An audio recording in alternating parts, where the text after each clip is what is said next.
Now, last night's debate got pretty willing. I don't mind that. I thought it was good to have an argument or two, a good contrast to the People's Forum we had here on Sky News. It enabled us to get to some of the truth of a couple of issues. For instance, Anthony Albanese had to admit that he can't actually increase wages. Our objective is to have real wage increases, and we have practical plans. But just to summarise, you can't guarantee that real wages will rise.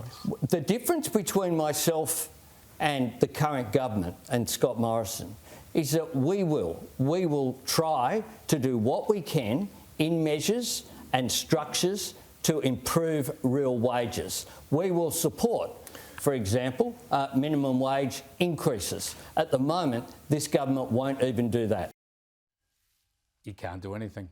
And the Labor leader also had to admit that his plan to have government own 40% of some people's houses was not well thought through and not very practical.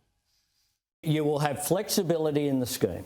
But and in terms of Victoria, you've asked your question, no, you haven't Scott. answered it, though. You've asked your question. Do they have to pay it back? In Victoria, I've just said there will be flexibility and arrangements are come to. That's the way they operate now. Do they have to pay it back or not? That's the way they operate now. In places like WA, they have to pay it back. in Victoria, that's not right, You go back Scott. to work and you've got to sell your house. That's not right, Scott. It's not help to buy, it's forced to sell. Okay.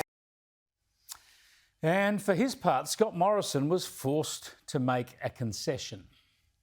Do you now accept that indeed it was a race and you should have secured vaccines earlier?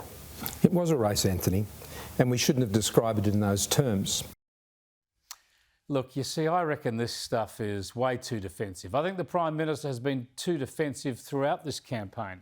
He's presided over some of the lowest pandemic mortality rates in the developed world, one of the highest vaccination rates in the world, and one of the best pandemic economic performances. So he's got nothing to apologise for, nothing to be defensive about, and everything to proudly trumpet when it comes to his pandemic performance.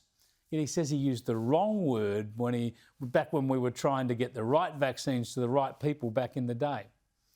It's a bit like the net zero thing. Conceding your opponent's arguments when they are wrong is never a good idea.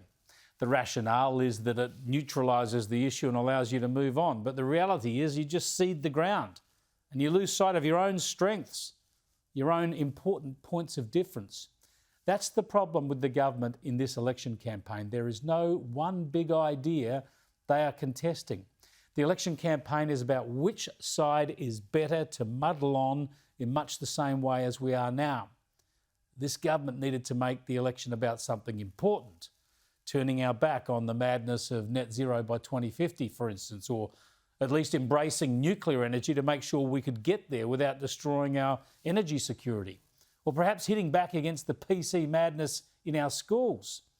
But where is the battleground in this election campaign? There are just 2 weeks now to sharpen the choice. That's almost certainly not long enough.